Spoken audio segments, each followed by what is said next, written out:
પગમાંથી જ નથી. બરાબર. તમને શું તકલીફ હતી બેન? પગમાં સોજો હતો, દુખાવો હતો અને વજન વધારે હતું. બરાબર.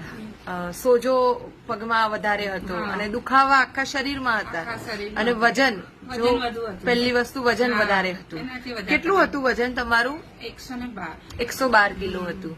બરાબર. અને હવે અત્યારે કેટલું છે વજન? 106. 106 કિલો જેટલું વજન તમારું ઉતર્યું. બરાબર. 1 મહિનાની અંદર?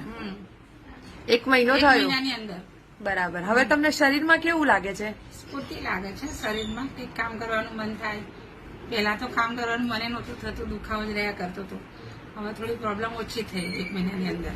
બરાબર. દુખાવામાં પણ રાહત રાહત થઈ મળી છે. અને મેન તો તમારું 6 કિલો 1 મહિનાની અંદર વજન ઓછું ઘટ્યું. થયું છે. સરસ સરસ. એના લીધે હવે તમને હળવું ફીલ થાય છે શરીરમાં. બરાબર. અને અહીંથી જે કહેવામાં આવ્યું એ બધું તમે ફોલો કર્યું કે નહીં? આ બધી દવા રીતે, પરેજ બધી રીતે મેં ફોલો કર્યું છે. બરાબર. ત્યારે આટલું સરસ રિઝલ્ટ તમને મળ્યું. બરાબર. શીલાબેન, હજુ પણ વધારે સારું રિઝલ્ટ મળે એવી અમારી અમૃતાલયની દવાના પ્રયાસ ચાલુ રહેશે. શીલાબેન, તમે લોકોને શું માહિતી આપશો આ દવાઓ વિશે? હું કહીશ કે તમે અહીંયા જઈ શકો છો, સારું રિઝલ્ટ મળે છે, શરીરને સ્ફૂર્તિ મળે છે. બીજે ક્યાંક ધક્કા ખાવા વિના આપણે અમૃતાલયમાં જઈએ, જે આપણે વર્ષોથી ચાલે છે, બરાબર, આયુર્વેદ, એમાં તમને ફાયદો મળશે.